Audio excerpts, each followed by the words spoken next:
Sous tes pieds, à cet instant précis, il y a une boule de fer presque aussi grande que la Lune, aussi chaude que la surface du Soleil, et qui tourne dans le noir absolu depuis plus longtemps que la vie n'existe. Tu ne la ressens pas, tu ne la verras jamais. Et pourtant, sans elle, tu serais déjà mort, brûlé par le ciel, et la Terre ne serait qu'un caillou stérile de plus dans le vide. C'est l'endroit le plus interdit de toute la planète, plus inaccessible que la face cachée de la Lune, plus inaccessible que le fond des océans.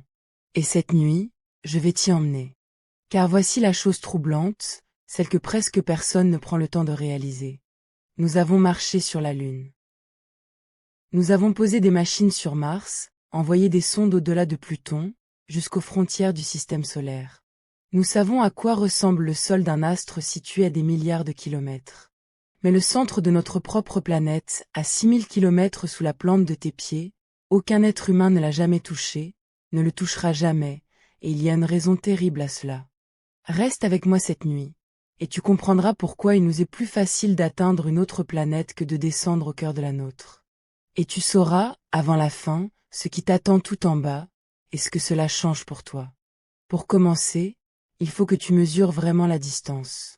Quand tu penses au centre de la Terre, tu imagines peut-être quelque chose de profond, mais de concevable. Ce ne l'est pas. La distance qui sépare tes pieds du centre exact de la planète est d'environ 6371 km. C'est plus que la longueur d'un vol qui traverserait un continent entier. Imagine que tu puisses creuser un tunnel parfait et bien droit, et rouler en voiture sur une autoroute imaginaire, à la vitesse à laquelle on roule sur une route ordinaire. Il te faudrait conduire sans t'arrêter, jour et nuit, pendant près de 3 mois entiers, pour atteindre le centre. 3 mois à foncer vers le bas, dans le noir, à travers la roche. Voilà l'épaisseur du monde sous toi. Et le plus vertigineux, c'est que tout ce que les hommes connaissent de leurs propres yeux, tout ce que nous avons jamais touché de nos mains ou de nos outils, ne représente qu'une pellicule infime à la surface de cette immense distance. Songe à cette comparaison, car elle dit tout. Si tu réduisais la Terre entière à la taille d'une pomme, alors toute la partie que les humains ont jamais explorée, toutes les mines, tous les puits, tous les forages réunis, ne dépasserait pas l'épaisseur de la peau de cette pomme. La peau d'une pomme. Voilà ce que nous connaissons de notre propre planète. Tout le reste, l'écrasante majorité de la matière qui compose ton monde, nous ne l'avons jamais vue ni touchée. Nous la devinons, nous la déduisons, mais elle nous est aussi fermée que l'intérieur d'une étoile lointaine. Et c'est cela qui rend l'histoire que je vais te raconter si étrange. Comment savons-nous ce qu'il y a là-dessous, si personne n'y est jamais allé? Garde cette question avec toi, car nous y reviendrons, et la réponse est l'un des plus beaux tours de force de toute la science. Pendant des siècles, d'ailleurs, l'idée de descendre vers le cœur de la Terre a hanté l'imagination des hommes, bien avant qu'aucun savoir solide ne vienne l'éclairer. Les anciens peuplaient les profondeurs de royaumes souterrains, de fleuves de feu, de demeures des morts. On imaginait sous nos pieds des cavernes sans fond, des mondes cachés, des creux où auraient pu vivre d'étranges créatures. Il fut même un temps où certains esprits sérieux crurent que la Terre pouvait être creuse, qu'elle abritait en son sein des espaces vides, peut-être éclairés par un petit soleil intérieur, où des continents inconnus attendaient d'être découverts. C'était une rêverie magnifique, et elle a nourri d'innombrables récits. Un célèbre romancier français du XIXe siècle, dans une histoire devenue légendaire, fit descendre ses héros vers le centre de la Terre par la bouche d'un volcan, leur faisant traverser des grottes immenses, une mer souterraine éclairée d'une lueur étrange, peuplée de monstres venus d'âges disparus. Ce voyage-là n'était que fiction, et la science a depuis montré qu'aucune cavité de ce genre ne peut exister à grande profondeur, car la pression écraserait tout vide bien avant. Mais cette histoire dit quelque chose de vrai sur nous, sur ce vieux désir de savoir ce qui se cache sous nos pieds, ce besoin de percer le mystère du sol même qui nous porte. Et la réalité, tu vas le voir, est plus étrange encore que tout ce que les conteurs avaient imaginé. Car il a fallu un long, un patient travail pour remplacer ses rêves par un véritable savoir. Pendant longtemps, on ne savait presque rien de ce qui se trouvait sous la mince couche que l'on pouvait gratter. On pesait la terre, on mesurait sa densité, et l'on s'apercevait d'une chose troublante. La planète, prise dans son ensemble, est bien plus lourde, bien plus dense que les roches que l'on trouve à sa surface. Songe à ce que cela implique. Si toute la Terre était faite de la même pierre que celle des montagnes, elle serait beaucoup plus légère qu'elle ne l'est. Le fait qu'elle pèse si lourd ne pouvait signifier qu'une chose. Quelque part, au fond, devait se cacher une matière bien plus dense que la roche, une matière lourde, ramassée vers le centre. Et quelle matière, dans la nature, est à la fois abondante et très lourde? Le fer. Bien avant qu'on ne puisse le prouver, le simple poids de la planète chuchotait déjà que son cœur était de métal. Voilà le premier indice, tiré non d'un voyage, mais d'une balance et d'un calcul. La Terre, en se pesant d'elle-même, trahissait son secret. Mais d'abord, laisse-moi te raconter l'effort le plus acharné jamais entrepris par notre espèce pour percer cette peau. C'est une histoire vraie, et c'est une histoire d'échec, le plus instructif des échecs. Il y a quelques décennies, dans une région reculée du Grand Nord, au-delà du cercle polaire, sur une presqu'île battue par les vents glacés que l'on nomme Kola, des hommes ont décidé de creuser le trou le plus profond de toute l'histoire humaine. Leur but n'était pas d'atteindre le centre, ils savaient cela impossible. Leur but était plus modeste, et pourtant déjà démesuré. Ils voulaient simplement traverser la croûte, cette couche la plus externe de la Terre, et toucher du métal ce qui se trouve juste en dessous. Ils voulaient voir, de leurs propres yeux, ce que personne n'avait jamais vu. Ils ont commencé à forer, sans relâche, année après année. Le trou descendait, mètre après mètre, kilomètre après kilomètre. 1 kilomètre. 3 kilomètres. 5 kilomètres, plus profond que toutes les mines du monde. Et le forage continuait de s'enfoncer, droit vers le bas, dans une roche de plus en plus ancienne, de plus en plus chaude. À mesure qu'il descendait, il remontait des échantillons, et ces échantillons racontaient une histoire que personne n'attendait. Mais avant de te dire ce qu'ils ont trouvé, il faut que tu saisisses à quoi ils se heurtaient. Car plus on descend, plus le monde devient hostile, et d'une manière qui dépasse l'imagination. Imagine un instant l'étrangeté de ce chantier perdu dans le Grand Nord. Une tour de forage dressée sur une plaine balayée par le vent glacé, sous un ciel souvent voilé, au milieu d'une nature rude où l'hiver dure la moitié de l'année. Et sous cette tour, descendant droit dans la terre, un trou d'une finesse surprenante, à peine plus large que le creux de 2 mains réunies. Car ce forage le plus profond de l'histoire n'était pas une galerie où l'on pourrait marcher, ni même un puits où l'on pourrait descendre. C'était un fil ténu, une aiguille enfoncée dans la chair du monde, au bout de laquelle tournait un forêt guidé depuis la surface par des kilomètres et des kilomètres de tiges. Songe à la difficulté. Plus le trou s'enfonçait, plus il fallait ajouter de tiges, et tout ce train d'acier devenait si long, si lourd, que le moindre geste à la surface mettait de longues minutes à se transmettre jusqu'au fond. Quand le forêt s'usait, il fallait remonter l'ensemble, tige après tige, pendant des heures, changer la tête, puis tout redescendre. Une seule manœuvre pouvait prendre des jours entiers. Et tout cela pour gagner, parfois, quelques mètres de plus. Et puis il y eut les surprises, car la terre profonde ne donne jamais ce qu'on attend. Les savants pensaient trouver, à une certaine profondeur, une frontière nette entre deux sortes de roches, un changement qu'ils avaient prévu d'après leur modèle. Cette frontière, à la profondeur attendue, ne fut pas là où ils la croyaient. La roche, en bas, n'était pas celle que prédisait la théorie. Le plus troublant encore, à des profondeurs où l'on aurait juré que toute trace de vie serait impossible, dans des roches vieilles de milliards d'années, on trouva des restes minuscules d'organismes anciens, des microfossiles, comme des fantômes d'une vie disparue conservés dans la pierre. Et l'on trouva de l'eau, là où l'on n'en attendait pas, de l'eau prisonnière de la roche, qui n'était pas descendue de la surface mais semblait avoir été expulsée des minéraux eux-mêmes par la chaleur et la pression. Chaque mètre gagné apportait son lot d'énigmes, et la conclusion s'imposait peu à peu, troublante et belle. Nous en savions moins que nous ne croyions sur ce qui se trouve juste sous nos pieds. La Terre profonde n'est pas un livre déjà écrit que l'on se contenterait de lire. C'est un monde étranger, qui surprend ceux qui osent l'approcher. Le premier ennemi, c'est la chaleur. Tu le sais peut-être déjà, sans y avoir vraiment réfléchi. Quand des mineurs descendent dans les profondeurs de la Terre, il fait chaud, de plus en plus chaud, à mesure qu'ils s'enfoncent. Ce n'est pas une impression. C'est une loi du monde souterrain. En moyenne, pour chaque kilomètre que tu descends sous la surface, la température augmente d'environ 25 à 30 degrés. Songe à ce que cela veut dire. À 1 kilomètre de profondeur, il fait déjà la chaleur d'un jour d'été torride. À 3 kilomètres, l'au bout presque. Et à 10 kilomètres, là où les ingénieurs du Grand Nord étaient descendus, la roche elle-même atteignait des températures qu'aucune machine n'avait été conçue pour endurer. Le forage de Kola, en s'approchant des 12 kilomètres, a rencontré une roche chauffée à près de 180 degrés. C'est plus chaud que ton four poussé à fond. À cette température, dans les profondeurs, la roche cessait de se comporter comme de la pierre. Elle devenait molle, plastique, presque visqueuse. Le trou se refermait sur lui-même, comme une plaie qui cicatrise, comme du miel qui reflue. Plus il creusait, plus la terre semblait recoudre ce qu'il défaisait. Et c'est là que se trouve le second ennemi, plus implacable encore que la chaleur. La pression. Au-dessus de chaque mètre de roche que tu traverses se trouve le poids de tout ce qui est resté au-dessus. Plus tu descends, plus cette colonne de roche au-dessus de toi devient lourde, et plus elle écrase tout ce qui se trouve en dessous. À 12 kilomètres de profondeur, la pression est telle que la roche, même solide, se met à fluer comme une pâte sous un poids énorme. C'est pour cette raison que le forage du Grand Nord a fini par s'arrêter.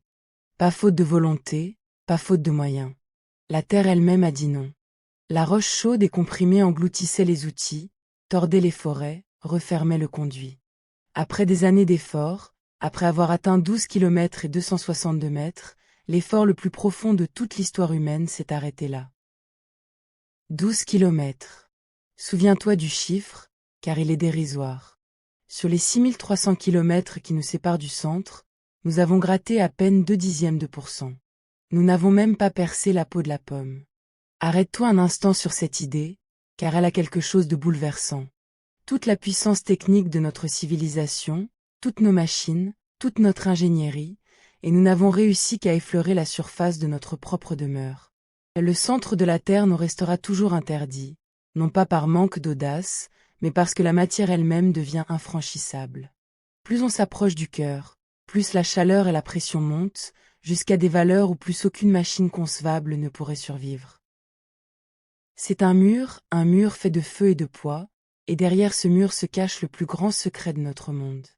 Alors, puisque la matière refuse de nous laisser descendre, faisons ce que la matière ne peut interdire. Imaginons. Il y a, dans cette idée d'un passage qui traversera la Terre, une rêverie que les savants eux-mêmes ont aimé explorer, et elle est trop belle pour ne pas te la confier avant de descendre. Imagine qu'un tel tunnel existe vraiment, qu'il traverse la planète de part en part, d'un côté à l'autre, en passant par le centre. Et imagine que tu te laisses tomber dedans, sans rien pour te retenir. Que se passerait-il? Tu te mettrais à chuter, de plus en plus vite, à tirer vers le centre, gagnant une vitesse vertigineuse à mesure que tu plongerais. En arrivant au centre, tu filerais à une allure folle, des dizaines de milliers de kilomètres par heure. Mais une fois passé le centre, voici l'étrange. La gravité, désormais, te tirerait en arrière, vers le centre que tu viens de dépasser, te freinant peu à peu. Tu remonterais de l'autre côté, ralentissant, ralentissant, jusqu'à émerger juste de l'autre face de la Terre, à l'instant précis où ta vitesse retomberait à zéro.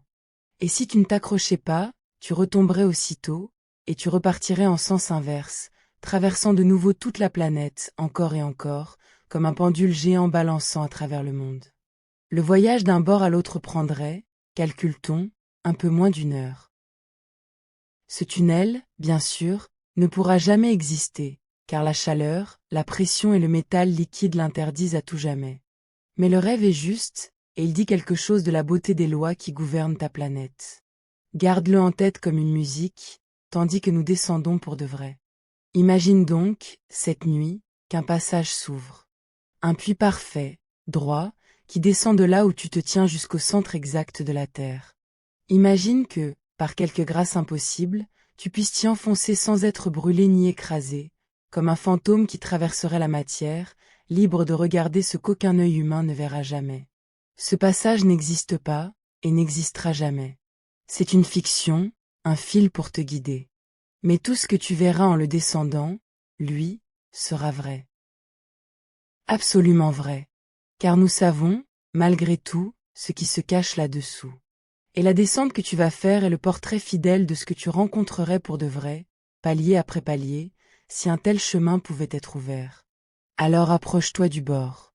Regarde dans le noir. et laisse-toi glisser dans la première couche du monde. La première couche, celle où tu te trouves en ce moment même, on l'appelle la croûte. C'est le sol sur lequel tu marches, la roche des montagnes, le lit des océans, la mince enveloppe de pierre qui porte les forêts, les villes et toute la vie. Et il faut que tu réalises à quel point cette croûte est mince. Sous les continents, là où elle est la plus épaisse, elle n'atteint guère plus de 30 à 40 kilomètres. Sous les océans, elle est bien plus fine encore, à peine 5 à 10 kilomètres de roche entre l'eau et ce qui se trouve dessous. Rapportée à la taille de la planète, cette croûte n'est rien, une coquille fragile, une peau tendue sur une immensité de matière brûlante. Tout ce que les humains ont jamais bâti, toutes les civilisations, tous les empires, tiennent sur cette mince pellicule. Tu vis sur la peau du monde, et tout en dessous, il y a un autre monde, que tu n'imagines même pas. Dans cette croûte, tandis que tu descends, tout te semble encore familier. Tu traverses les couches de roches empilées par le temps, les strates accumulées sur des centaines de millions d'années, comme les pages d'un livre que l'on feuilletterait à l'envers. Voici les roches où dorment les fossiles, les coquillages d'anciennes mers disparues, les empreintes d'êtres qui vivaient quand le monde avait un autre visage. Chaque strate que tu traverses est une page de l'histoire de la planète, déposée à une époque révolue, puis enfouie sous celles qui sont venues après. Tu descends à rebours dans le temps, en quelque sorte. Voici les couches déposées quand de grands reptiles régnaient sur la Terre. Plus bas, les couches d'un temps où la vie venait à peine de sortir des eaux. Plus bas encore, les roches d'un monde sans aucune plante, sans aucun animal sur les terres, un monde nu sous un ciel jeune. Et plus bas toujours, la roche se fait si ancienne qu'aucun fossile ne s'y trouve, car elle date d'un âge où la vie n'existait pas encore, où n'était qu'un murmure invisible dans les océans primitifs. En t'enfonçant de quelques kilomètres, tu remontes ainsi des centaines de millions d'années, comme si chaque mètre de roche était une feuille arrachée au grand calendrier du monde. Et tout au long de cette descente, autour de toi, le silence se fait plus dense, l'obscurité plus parfaite, la chaleur plus présente. À la surface, tu entendais le vent, les bruits du vivant, le murmure du monde. Ici, à quelques kilomètres seulement, plus rien de tout cela ne te parvient. Il n'y a que la roche, partout, refermée sur elle-même, et cette tiédeur qui monte du fond, de plus en plus forte. Si tu posais la main sur la paroi, tu la sentirais chaude, puis brûlante. L'air, s'il y en avait, serait lourd, épais, étouffant. Tu es déjà dans un monde que nul être humain n'a jamais visité en chair et en os, un monde de pierre, de chaleur et de nuit, et tu n'as fait que commencer. Plus tu descends, plus la roche est vieille, et plus elle est chaude. Tu passes les profondeurs qu'atteignent les mines les plus audacieuses. Tu passes le niveau où s'est arrêté le grand forage du Nord, ce mur de 12 kilomètres devant lequel notre espèce a dû renoncer. Et toi, dans ton passage impossible, tu poursuis ta descente là où nul outil n'a jamais pu se rendre. Et c'est alors que quelque chose change. Car à un moment, à une certaine profondeur, le monde sous toi se transforme d'un coup. La roche que tu traverses cesse d'être celle de la croûte, et devient autre chose, plus dense, plus lourde, d'une composition différente. Il y a là une frontière nette, une démarcation que la science a découverte sans jamais la voir. On l'appelle la discontinuité de Mohorovičić, du nom d'un savant qui, il y a un peu plus d'un siècle, remarqua que quelque chose d'étrange se produisait à cette profondeur. Les géologues, pour aller plus vite, la nomment simplement le Moho. C'est le plancher de notre monde, la limite inférieure de la croûte, la porte par laquelle on quitte le familier pour entrer dans l'inconnu. Et le plus extraordinaire, c'est la manière dont cet homme a découvert cette frontière, alors qu'il n'avait aucun moyen d'y descendre. Mais cela, ce sera pour plus tard. Pour l'instant, franchis le Moho. Quitte la croûte. Et entre dans la deuxième couche, la plus vaste de toutes, celle qui constitue à elle seule la plus grande partie du volume de la Terre. Te voici dans le manteau. Et ici, il faut que tu abandonnes une idée fausse que presque tout le monde porte en soi. Quand on imagine l'intérieur de la Terre, on pense souvent à un océan de lave en fusion, une mer de roches liquides et bouillonnantes, comme celle qui jaillit parfois des volcans. C'est faux. Le manteau, dans son immense majorité, n'est pas liquide. C'est de la roche solide. Mais une roche solide d'une nature que tu n'as jamais rencontrée, car elle est si chaude et si comprimée qu'elle parvient à couler. Garde bien cette idée en tête, car elle est l'une des plus contre-intuitives de tout ce voyage. Le manteau est une roche à la fois solide et capable de s'écouler. Solide à l'échelle d'un instant, fluide à l'échelle des millions d'années. Pour comprendre ce prodige, songe à une chose que tu connais peut-être. Certaines matières paraissent dures et cassantes si on les frappe d'un coup sec, et pourtant se déforment et coulent si on leur laisse le temps. Un bâton de cire, frappé d'un coup sec, se brise. Mais posé sur une table par une journée chaude, il s'affaisse et s'étale en quelques heures. La roche du manteau fait de même, mais à une échelle de temps inimaginable. Si tu la frappais, elle te paraîtrait dure comme la pierre. Mais sur des millions d'années, sous l'effet de la chaleur intense qui monte des profondeurs, elle s'écoule, elle tourne, elle circule, avec une lenteur qui défie l'entendement. Quelques centimètres par an, à peine la vitesse à laquelle poussent tes ongles. Mais sur des millions d'années, ces centimètres deviennent des milliers de kilomètres. Et ce mouvement, ce flux imperceptible de la roche brûlante, est l'une des choses les plus importantes qui soient pour toi, même si tu ne le soupçonnais pas. Car c'est ce lent brassage du manteau qui fait dériver les continents. Tu te tiens en ce moment sur un morceau de croûte qui flotte, en quelque sorte, sur ce manteau qui s'écoule. Et ce morceau de croûte se déplace, sans que tu le sentes, porté par les courants de la roche profonde. C'est ainsi que les continents s'éloignent ou se rapprochent les uns des autres, que les océans s'ouvrent et se ferment, que les montagnes s'élèvent là où deux plaques se heurtent. Quand tu ressens la secousse d'un tremblement de terre, c'est ce monde profond qui se manifeste, ce monde de roches brûlantes et lentes qui bouge sous tes pieds depuis des milliards d'années. Le sol que tu crois si stable n'est que la surface d'un océan de pierre en mouvement perpétuel. Poursuis ta descente dans ce manteau, car il est immense, et tu n'en es qu'au début. Tu t'enfonces de plus en plus, et autour de toi, la chaleur grimpe sans relâche. Aux abords du sommet du manteau, la roche est déjà chauffée à plusieurs centaines de degrés.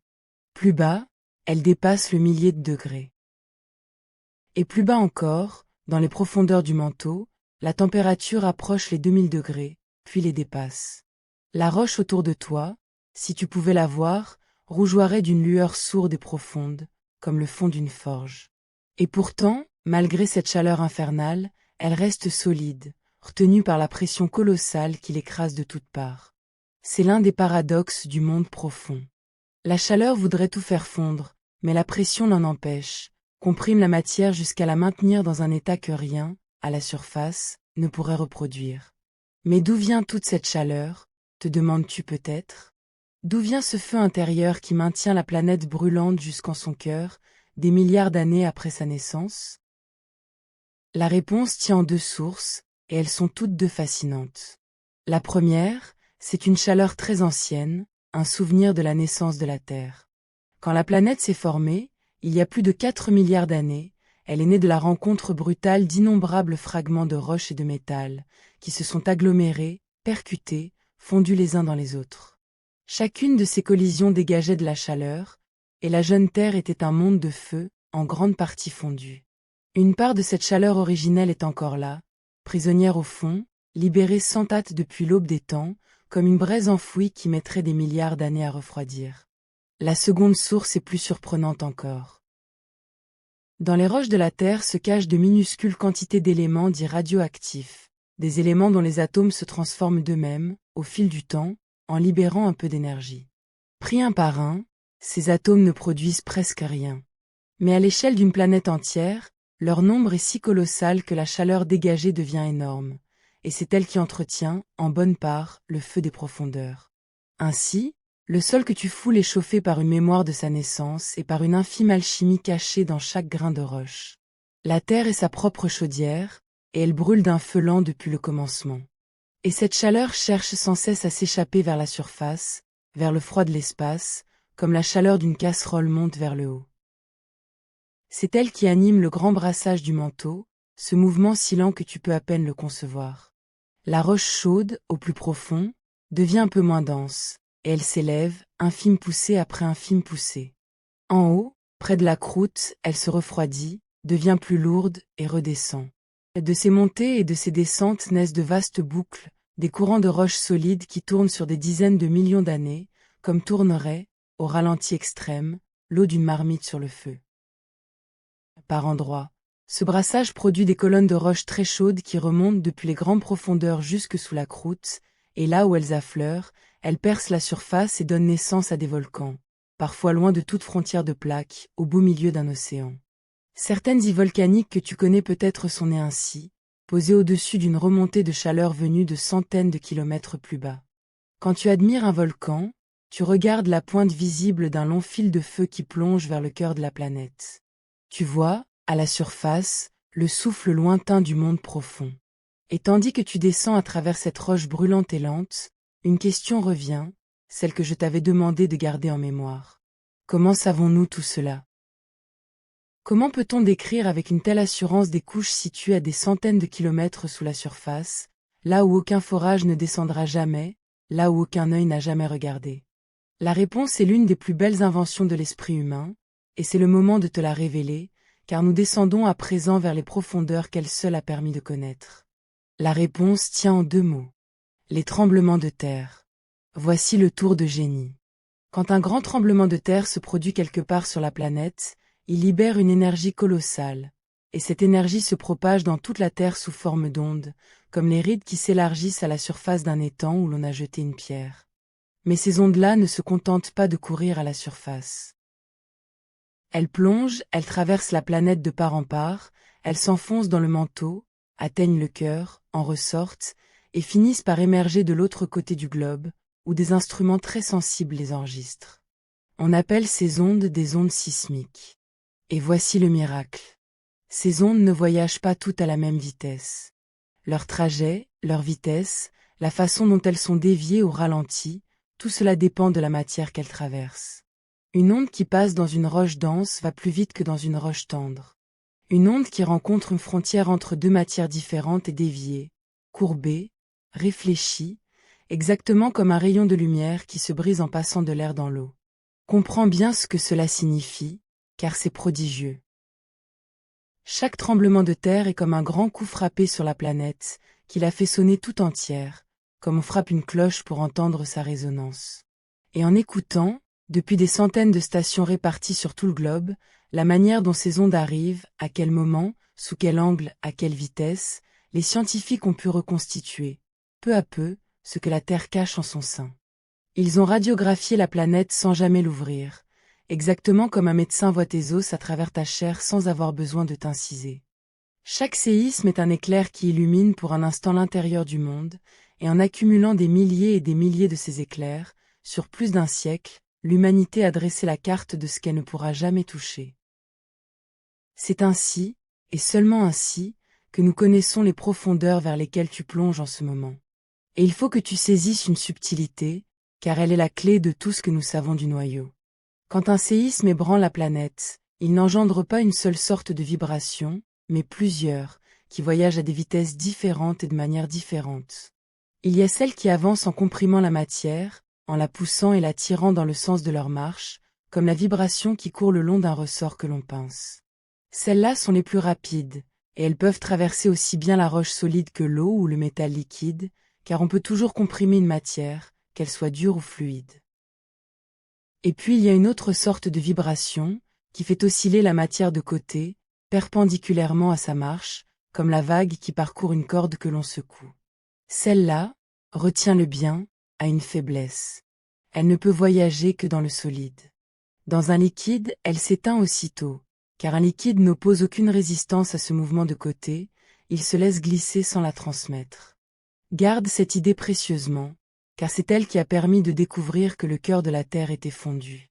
Une vibration qui ne traverse que le solide, et qui disparaît dès qu'elle rencontre du liquide, est l'instrument idéal pour sonder l'état de la matière à des milliers de kilomètres sous nos pieds. Songe à l'ingéniosité que tout cela demande. Les scientifiques ne voient rien, ne touchent rien. Ils disposent seulement de tracés, de courbes enregistrées par des appareils que l'on nomme des sismographes, des instruments si sensibles qu'ils détectent le moindre tremblement du sol, même venu de l'autre bout de la planète. Et à partir de ces seules courbes, du moment exact où chaque vibration arrive en chaque station, de leur vitesse, de leur présence ou de leur absence, ils reconstruisent la structure interne du monde. C'est un peu comme si, en frappant du poing sur une table fermée, et en écoutant attentivement les sons qui en reviennent, tu pouvais deviner s'il y a, à l'intérieur, du bois plein, un creux, ou un récipient rempli d'eau. La Terre est cette table fermée, les séismes sont les coups frappés, et les sismographes sont l'oreille fine qui écoute la réponse.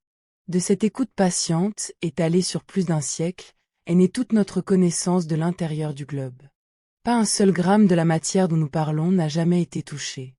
Tout a été deviné par le son du monde. Et c'est ainsi que Mohorovičić, ce savant dont la couche porte le nom, fit sa découverte. En étudiant les enregistrements d'un tremblement de terre, il remarqua que certaines ondes arrivaient plus tôt que prévu, comme si elles avaient trouvé un raccourci, un chemin plus rapide en plongeant un peu plus profond. Il comprit que ces ondes avaient atteint une couche plus dense, où elles accéléraient, avant de remonter vers les stations. De ce simple décalage dans le temps d'arrivée, de cette poignée de secondes, il déduisit l'existence d'une frontière nette entre la croûte et le manteau, une frontière qu'il ne verrait jamais, mais dont il calcula la profondeur. Songe à cela. Un homme, penché sur des tracés tremblés enregistrés par des aiguilles sur du papier noirci, qui découvre une couche du monde enfouie sous des dizaines de kilomètres de roches, rien qu'en mesurant le retard de quelques vibrations. C'est l'une des plus belles déductions de toute l'histoire des sciences, et chaque fois que tu entends parler du Moho, c'est de cette intuition qu'il s'agit. Maintenant que tu sais comment nous voyons l'invisible, reprends ta descente, car le plus étrange est encore devant toi. Tu as traversé la croûte, tu t'enfonces depuis longtemps dans le manteau, et celui-ci est si vaste qu'il s'étend sur près de 2900 kilomètres, presque la moitié du chemin vers le centre. Tout ce temps, autour de toi, c'était de la roche, brûlante et lente, mais de la roche, une matière proche de celle que tu connais. Et puis, à une profondeur de 2900 kilomètres environ, tout bascule. Tu franchis une nouvelle frontière, plus saisissante que la première, et tu entres dans un monde qui n'a plus rien à voir avec la pierre. Cette frontière, on l'appelle la discontinuité de Gutenberg, du nom d'un autre grand savant qui l'a mise au jour, là encore par l'écoute des séismes. Et ce qu'il a découvert est stupéfiant. Car au-delà de cette limite, les ondes sismiques se comportent d'une manière déroutante. Certaines d'entre elles, d'un coup, cessent de passer. Elles arrivent jusqu'à cette profondeur, puis s'arrêtent net, comme si elles butaient contre un mur, ou plutôt comme si elles plongeaient dans quelque chose qui les avale. Il existe en effet deux grandes sortes d'ondes sismiques. Les unes peuvent traverser aussi bien le solide que le liquide. Mais les autres, d'une nature particulière, ne peuvent traverser que le solide. Dans un liquide, elles meurent, incapables de se propager. Et c'est bien ce qui leur arrive à la frontière de Gutenberg. Ces ondes-là, qui ne survivent que dans le solide, disparaissent d'un coup. Elles ne ressortent jamais de l'autre côté de la Terre. Il existe, sur le globe, toute une région où elles n'arrivent jamais, une grande zone d'ombre que les séismes ne parviennent pas à éclairer. Et de cette zone d'ombre, de ces ondes qui meurent d'un coup à 2900 km de profondeur, les scientifiques ont tiré une conclusion qui a changé notre vision du monde. Si ces ondes meurent ici, c'est qu'elles entrent dans un liquide. Le centre de la Terre, ou du moins une grande partie de celui-ci, n'est pas solide. C'est un océan immense, plus vaste que tous les océans d'eau réunis, mais un océan de métal liquide, de fer et de nickel fondu, qui s'étend sous le manteau dans une nuit absolue. Te voici à présent au bord de cet océan. Tu as quitté la roche. Tu entres dans le noyau externe. Et c'est l'un des endroits les plus étranges qui soit dans tout l'univers connu. Avant d'y plonger, retourne-toi un instant, en pensée, et mesure le chemin déjà parcouru, car il t'aidera à comprendre l'architecture de ton monde. Représente-toi la terre comme un fruit, une pêche par exemple. Tout en haut, la peau, fine et fragile, c'est la croûte, ce mince film de roche où vit l'humanité. En dessous, l'épaisse chair du fruit, c'est le manteau, cette immense masse de roches brûlantes et lentes que tu viens de traverser sur des milliers de kilomètres. Et au centre, le noyau du fruit, dur et différent de tout le reste, c'est le noyau de la planète, ce monde de métal vers lequel tu plonges à présent. Mais ce noyau-là, tu vas le découvrir, est lui-même fait de deux parties. Une enveloppe liquide, l'océan de fer fondu où tu entres. Et tout au centre, une amande solide, la graine de fer que nous atteindrons à la fin. Garde cette image de pêche en tête, car elle ordonne tout ce voyage. La peau, la chair, et au cœur, le noyau lui-même fait d'une coquille liquide et d'une amande solide. Voilà la véritable structure du monde sous tes pieds, et tu en as déjà traversé la peau et la chair. Il te reste à explorer le cœur. Et il faut bien réaliser ceci, qui donne le vertige. Tout ce que l'humanité connaît, tout ce qu'elle a jamais bâti, aimé, perdu, toutes les guerres et toutes les chansons, toutes les villes et toutes les forêts, tout cela tient sur la peau de la pêche, sur ce film le plus mince. Sous cette peau, l'écrasante majorité de ta planète est un monde de roches et de métal brûlant, étranger, inaccessible, que nul œil ne verra jamais. Tu as vécu toute ta vie sur la pellicule la plus extérieure d'un astre dont les 9/10 te sont à jamais fermés. Et pourtant, ces profondeurs que tu ne verras jamais te tiennent en vie à chaque instant. C'est cela, peut-être, le plus émouvant. Le monde dont tout dépend est aussi celui que personne n'atteindra. Représente-toi ce que tu pénètres. Une mer de fer fondu, chauffée à plus de 4000 degrés, plus chaude encore à mesure que tu descends. Une mer dont chaque goutte est si dense, si lourde, qu'une cuillerée pèserait comme une grosse pierre. Une mer qui s'étend sur plus de 2000 kilomètres d'épaisseur, dans une obscurité que jamais aucune lumière n'a percée depuis la naissance de la Terre. Et cette mer de métal n'est pas immobile. Elle est agitée, parcourue de courants, de tourbillons, de vastes mouvements lents et puissants. Le fer liquide y monte et y descend, poussé par la chaleur qui rayonne du centre, brassé par la rotation de la planète, animé de courants comparables à ceux des océans d'eau, mais d'une lourdeur, d'une puissance et d'une lenteur sans commune mesure. C'est un océan de métal en feu qui tourne dans le ventre de ta planète, et tu vas voir, dans un instant, qu'il fait quelque chose d'absolument vital pour toi. Mais d'abord, laisse-toi traverser cette idée vertigineuse. Tu nages, en pensée, dans une mer de fer fondu, au cœur de ta propre planète. Au-dessus de toi, 2900 kilomètres de roches solides, le manteau et la croûte, et tout au sommet, le mince film où vit l'humanité, où dorment les forêts et les villes, sous un ciel léger. Et ici, dans cette profondeur que rien n'éclaire, ce monde de métal liquide roule et tourne, indifférent, depuis des milliards d'années, et il ne s'arrêtera pas. Personne ne le voit. Personne ne l'entend. Et pourtant il travaille sans relâche, et son travail, tu vas le comprendre, est ce qui te protège chaque jour de ta vie d'une menace venue du ciel. Voici ce qui se passe dans cette mer de fer. Le fer, tu le sais peut-être, est un métal très particulier en ce qui concerne le magnétisme. Et quand un fluide conducteur d'électricité, comme ce fer liquide, se met à bouger, à tourbillonner, à circuler en grands courants, il engendre des courants électriques. Et ces courants électriques, à leur tour, engendrent un champ magnétique. C'est un mécanisme que les scientifiques nomment une dynamo, un peu comme la dynamo qui, sur une bicyclette d'autrefois, produisait de l'électricité par le seul mouvement de la roue. Ici, la roue est un océan de fer grand comme la Lune, et le mouvement dure depuis l'aube des temps. De ce gigantesque brassage de métal fondu naît un champ magnétique qui enveloppe la Terre tout entière, qui s'étend bien au-delà de l'atmosphère, jusque dans l'espace, en un vaste bouclier invisible. Tu as déjà rencontré ce champ, sans y penser. C'est lui qui fait tourner l'aiguille de la boussole vers le nord. C'est lui qui guide les oiseaux migrateurs et les tortues de mer dans leur long voyage. Mais son rôle véritable est bien plus grand, et bien plus précieux. Car au-dessus de toi, par-delà la mince croûte et le ciel léger, l'espace n'est pas vide ni paisible. Le soleil, cette étoile qui te paraît si bienveillante, crache en permanence un torrent de particules chargées, un vent de matière électrique qui file à travers le système solaire à des vitesses prodigieuses. On l'appelle le vent solaire. Et ce vent est mortel. S'il atteignait sans entrave la surface de la Terre, il arracherait peu à peu l'atmosphère, lambeau par lambeau, il stériliserait les terres exposées, il rendrait la vie telle que tu la connais tout simplement impossible. C'est exactement ce qui est arrivé, croit-on, à la planète Mars. Mars possédait jadis une atmosphère, peut-être de l'eau liquide, peut-être les conditions d'une vie naissante. Mais Mars est plus petite que la Terre, son cœur de métal s'est refroidi plus tôt, sa dynamo s'est arrêtée, son champ magnétique s'est éteint. Et sans bouclier, le vent solaire a balayé son atmosphère au fil des âges, jusqu'à n'en laisser qu'un souffle ténu sur un désert rouge et glacé. Mars est un monde mort, et c'est en partie parce que son cœur s'est tu.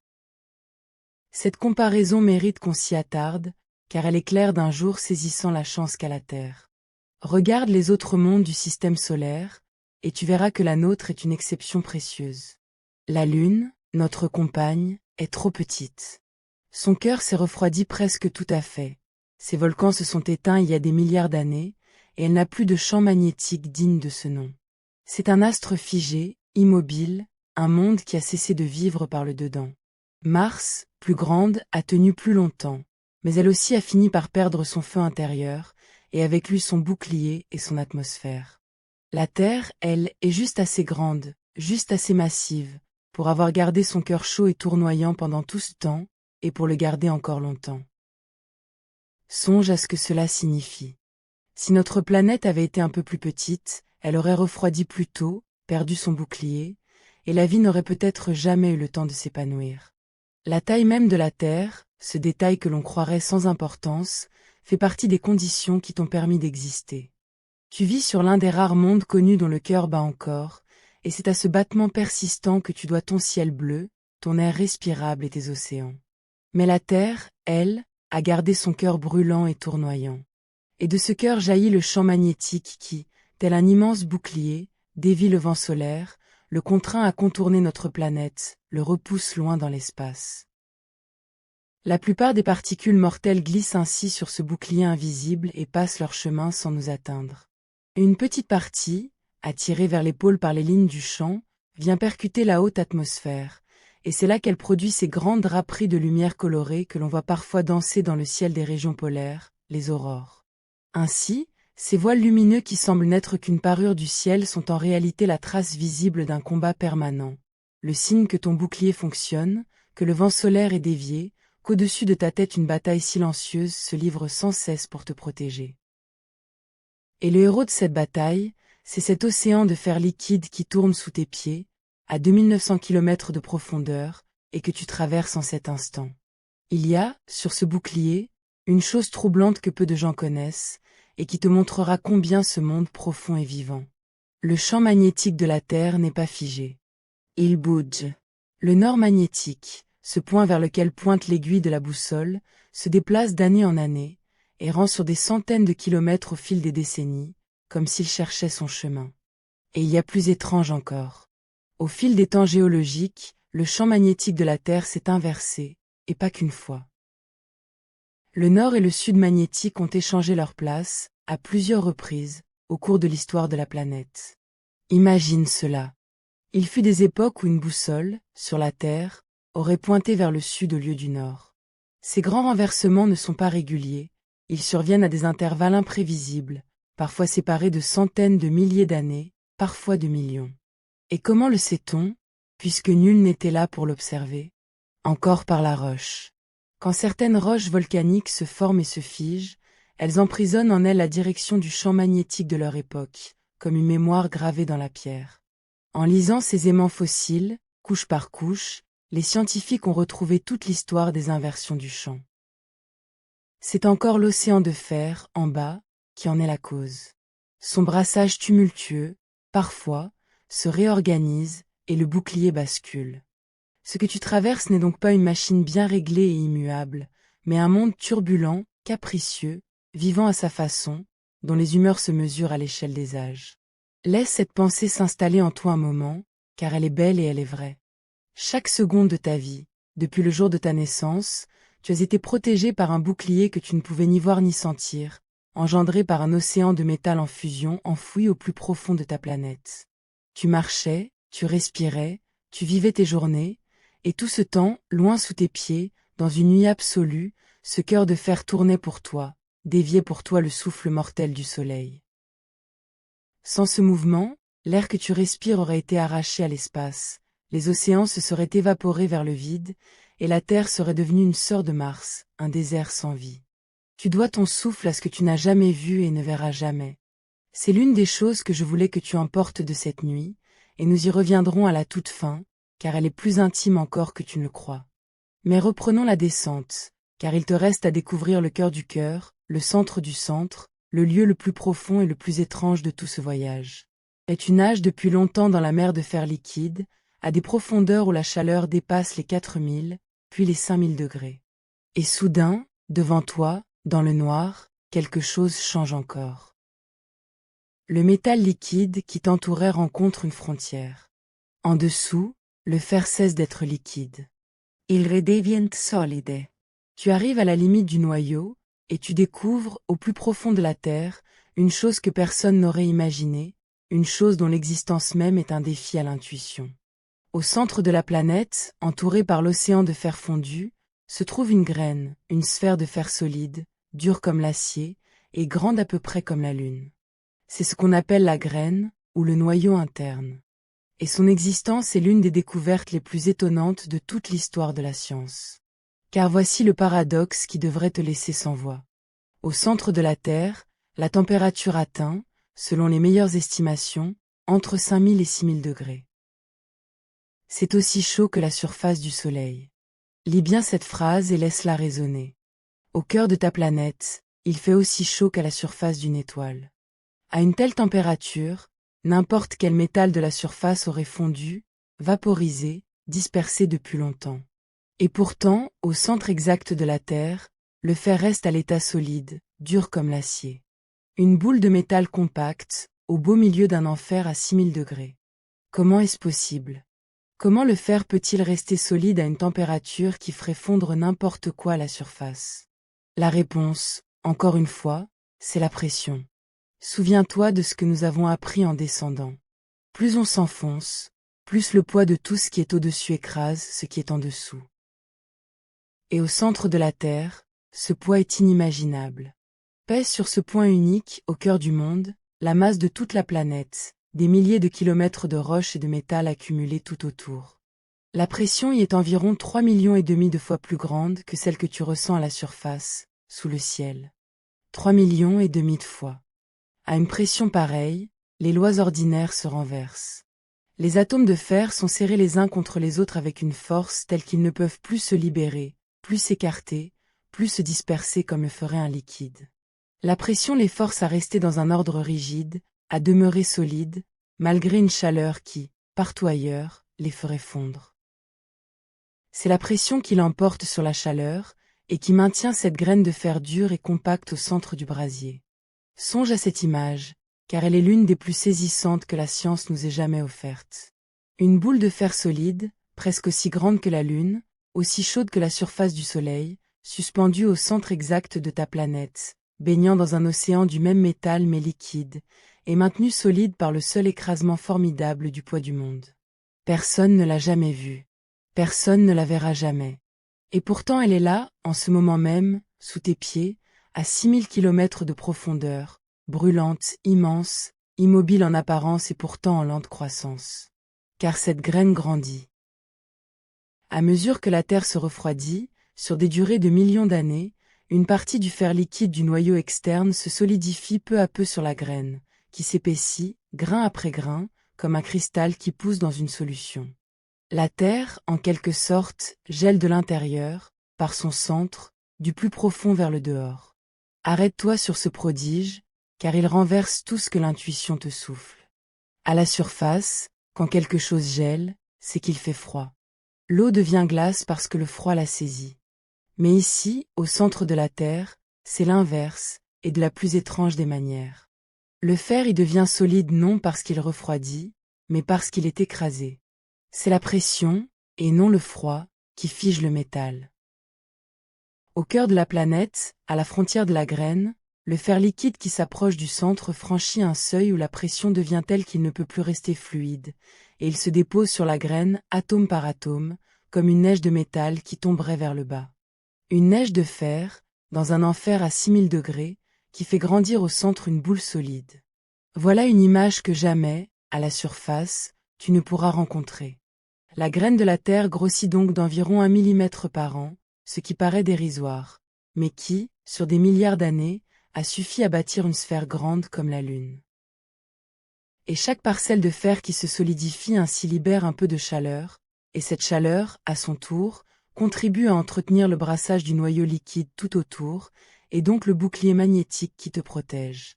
Tout est lié, dans les profondeurs. La lente cristallisation de la graine nourrit le mouvement de l'océan de fer, qui nourrit le champ magnétique, qui garde ton atmosphère, qui te garde en vie. Une chaîne de causes qui plonge du fond de la terre jusqu'à ton souffle de ce soir. Et c'est ici qu'il faut que je te raconte l'histoire de la femme qui a découvert cette graine, car c'est l'une des plus belles aventures de l'esprit, et elle aussi s'est jouée sans que personne ne descende jamais sous terre. Au début du XXe siècle, on croyait que le noyau de la Terre était liquide de part en part, cet océan de fer fondu dont nous avons parlé. C'est alors qu'une scientifique du nord de l'Europe, qui passait ses journées à étudier les enregistrements des séismes, remarqua une anomalie. Des ondes qui auraient dû disparaître dans le noyau liquide, ou suivre certains chemins prévisibles, réapparaissaient parfois là où elles n'auraient pas dû, comme si quelque chose, tout au fond, les avait renvoyées vers la surface. Comme si, au centre du noyau liquide, il y avait un obstacle dur, une surface solide capable de réfléchir les ondes, de les faire rebondir. Elle comprit, par ce seul indice, par ces échos inattendus enregistrés sur du papier, qu'au cœur de l'océan de fer liquide se cachait une sphère solide. Lehmann, c'était son nom, venait de découvrir le noyau interne de la Terre, la graine, sans autre instrument que son intelligence et la patience d'écouter trembler le monde. Elle vécut, dit-on, plus de 100 ans, et longtemps elle resta presque la seule à savoir ce qui se trouvait au centre exact de la planète. Songe à cette solitude vertigineuse. Une femme penchée sur des tracés, qui savait, avant tout le monde, qu'il y avait une boule de fer solide grande comme la Lune au cœur de la Terre, là où personne d'autre ne pensait à regarder. Te voici donc arrivé au terme de ta descente. Au centre exact du monde. Le point vers lequel tombe tout ce qui tombe, le fond ultime de tous les puits, le cœur de la planète. Arrête-toi un instant et regarde autour de toi, en pensée, ce lieu que nul œil ne contemplera jamais. Tu es au milieu d'une sphère de fer dur, à près de 6000 degrés, écrasée par le poids de la Terre entière. Au-dessus de toi, dans toutes les directions, car ici toutes les directions mènent vers le haut, s'étend d'abord la graine de fer solide, puis l'océan de fer liquide, puis l'immense manteau de roches brûlantes et lentes, puis la mince croûte, puis le ciel, puis l'espace et les étoiles. Tu es au point le plus profond, le plus chaud, le plus comprimé, le plus interdit de tout ton monde. Et c'est un lieu d'un silence et d'une obscurité que rien à la surface ne peut approcher. Pas un rayon de lumière n'y est jamais parvenu. Pas un bruit. Seulement le fer, la chaleur, le poids, et la lente rotation du monde au-dessus. Prends le temps de demeurer un moment en ce lieu, en pensée, car nul ne s'y tiendra jamais autrement qu'en rêve. Imagine ce que serait le poids ici, si tu pouvais y être. À la surface, ton corps est tiré vers le bas par la gravité, vers le centre de la Terre, et c'est ce qui te donne ton poids. Mais au centre exact, quelque chose d'étonnant se produit. La matière de la planète t'entoure alors de toutes parts, dans toutes les directions, et chaque morceau de terre te tire de son côté.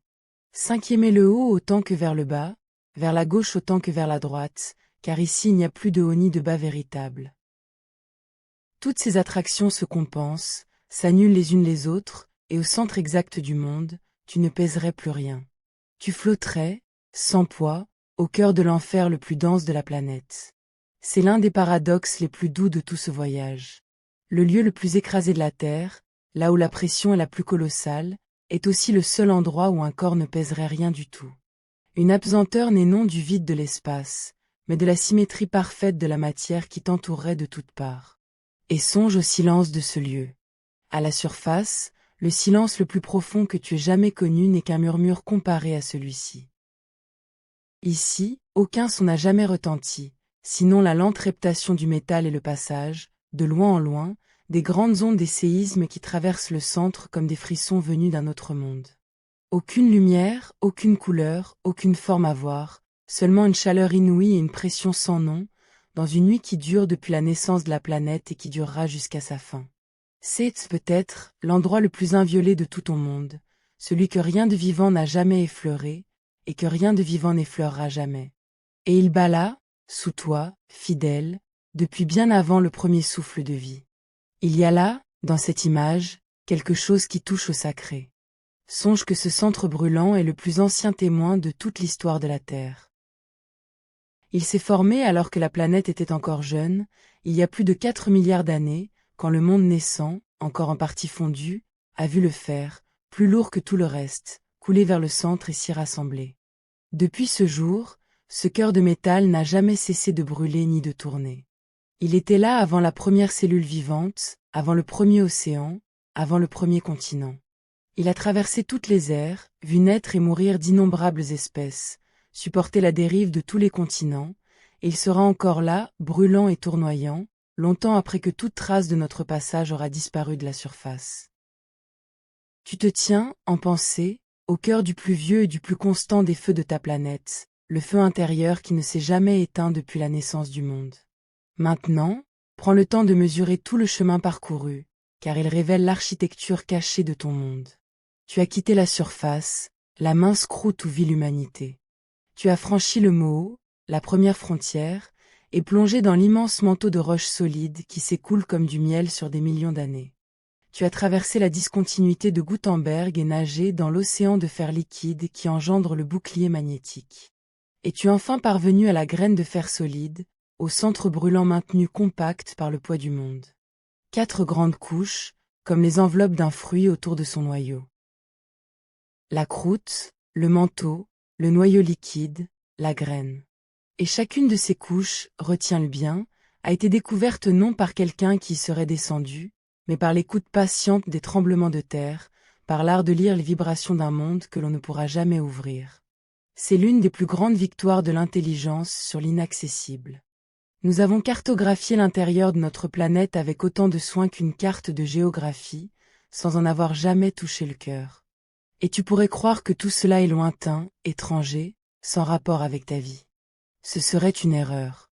Car ce monde profond que tu viens de traverser façonne ton existence à chaque instant, de 1000 manières dont il n'a pas conscience. Souviens-toi du manteau qui s'écoule, qui fait dériver les continents.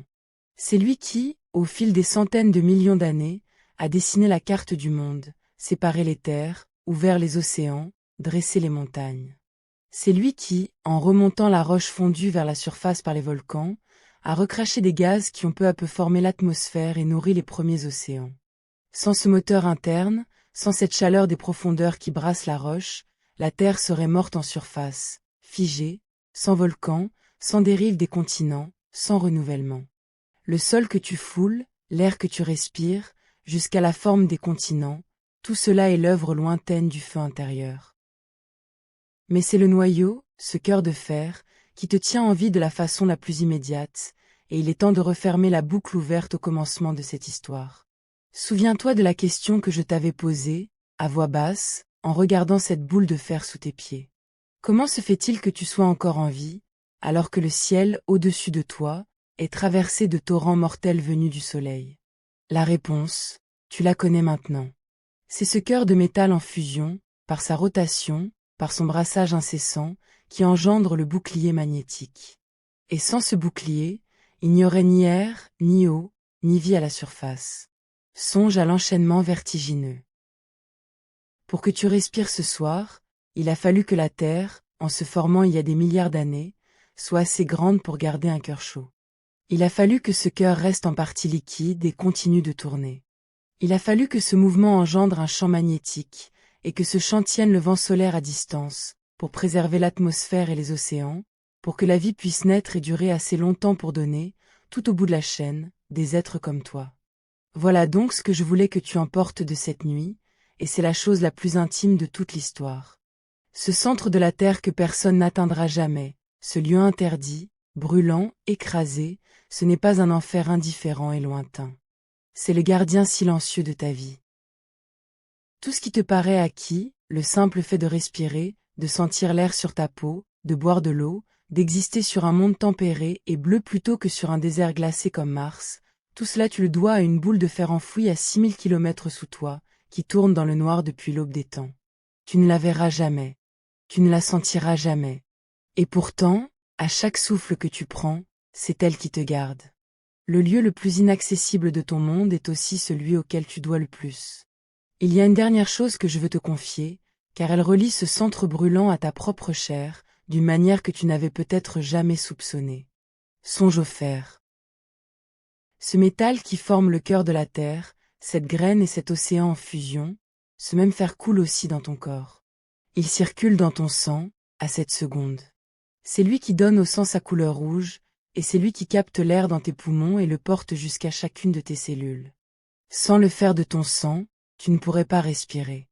Et ce fer, celui de tes veines comme celui du cœur de la terre, a la même origine lointaine. Il a été forgé, il y a des milliards d'années, au cœur d'étoiles mortes bien avant la naissance du Soleil, puis dispersées dans l'espace, puis rassemblées dans le nuage qui a donné le Soleil, la Terre, et tout ce qui les peuple. Ainsi, le fer qui bat au centre de ta planète et le fer qui bat dans tes artères sont frères, nés des mêmes feux stellaires, séparés seulement par le hasard de leur chemin. L'un a coulé vers le centre du monde pour y former un cœur de métal.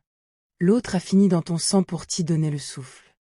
Quand tu poses la main sur ta poitrine et que tu sens ton cœur battre, tu touches, d'une certaine façon, à la même histoire que celle de ce cœur de fer enfoui à 6000 kilomètres sous toi. Tu es parent du centre de la Terre, par le métal le plus humble et le plus essentiel. Et cela change tout, n'est-ce pas, à la manière dont il peut regarder ce voyage. Tu croyais descendre vers un lieu étranger, hostile, sans rapport avec toi. Tu découvres à la fin que ce centre brûlant est ton allié le plus ancien et ton parent le plus lointain. Il te protège du ciel par son bouclier, et il partage avec ton sang la même matière née des étoiles. Le plus interdit des lieux est aussi le plus intime. Ce que tu ne pourras jamais toucher est ce qui te tient le plus près de la vie. Voilà la vérité que je voulais déposer en toi, au terme de cette descente, comme une braise tiède que tu emporteras dans le sommeil. Et il y a, dans cette pensée, de quoi changer à jamais ton regard sur le sol que tu foules. La prochaine fois que tu marcheras sur la terre, que tu sentiras le sol ferme sous tes pas, souviens-toi de ce qu'il y a dessous. Non pas un socle mort et inerte, mais un monde vivant à sa façon, étagé en couches brûlantes, traversé de courants de roches et de métal, animé d'un cœur de fer qui bat sans rate depuis 4 milliards d'années. Tu te croyais posé sur quelque chose de stable, de simple, de connu. Tu marches en réalité sur la peau fine d'un astre immense et secret, dont les entrailles abritent un océan de feu et une graine de métal vieille comme le monde. Et cette planète, sous ta mince couche de roches familières, est bien plus étrange, bien plus vivante, bien plus inaccessible que la plus lointaine des étoiles. Laisse-toi maintenant remonter, sans hâte, de ce voyage vers le cœur du monde. Quitte la graine de fer brûlante, traverse de nouveau l'océan de métal liquide, le grand manteau de roches lentes, la mince croûte, et reviens vers la surface, vers cette nuit, vers la pièce où tu reposes. Le sol est là, sous toi, ferme et tranquille, et tu sais désormais ce qu'il cache. Tu n'as plus à le craindre, ni à t'en inquiéter. Ce cœur de feu travaille pour toi sans relâche, comme il a toujours fait, comme il le fera longtemps encore après cette nuit. Tu peux le laisser tourner dans le noir, fidèle, et te reposer dans la confiance que rien, là-dessous, ne demande ta vigilance. Le monde profond veille, à sa manière, sur le monde de la surface. Songe, en te laissant aller, à la chance d'habiter une planète vivante jusqu'en son cœur. Beaucoup de mondes, dans l'univers, sont des astres morts, froids jusqu'au centre, sans feu intérieur, sans bouclier, sans cette lente respiration des profondeurs. La Terre, elle, est encore brûlante en son sein, encore animée, encore protectrice. Et toi, tu vis à sa surface, dans cette mince couche tiède où l'eau coule et où l'air est doux, exactement là où il faut, à l'instant où il faut, sous le double abri du ciel et du sol. Il y a là de quoi se sentir tenu, porté, accueilli par le monde tout entier, depuis la plus haute étoile jusqu'au plus profond du fer brûlant qui te garde. Laisse cette paix se répandre en toi. Au-dessus, le grand ciel et ses astres lointains. En dessous, le cœur de feu de ta planète, vieux de 4 milliards d'années, qui tourne sans bruit pour te protéger. Et toi, au milieu, sur la mince et tendre peau du monde, à l'abri, au chaud, gardé des deux côtés à la fois. Tu n'as rien à tenir, rien à surveiller, rien à craindre. Le fer veille au fond. Le ciel veille au-dessus. Et tu peux, en confiance, te laisser glisser vers le sommeil, petite vie chaude posée sur un monde brûlant, sous une voûte d'étoiles. Le froid règne là-haut dans l'espace, et le feu règne tout en bas dans la pierre, mais ici, entre les deux, dans la tiédeur de ta couche, sous le toit qui t'abrite, tu es bien, tu es au chaud, tu es à l'abri, gardé par le cœur de fer du monde comme un enfant sous une couverture que l'on tire sur lui dans la nuit. Et maintenant, tu peux dormir. Bonne nuit.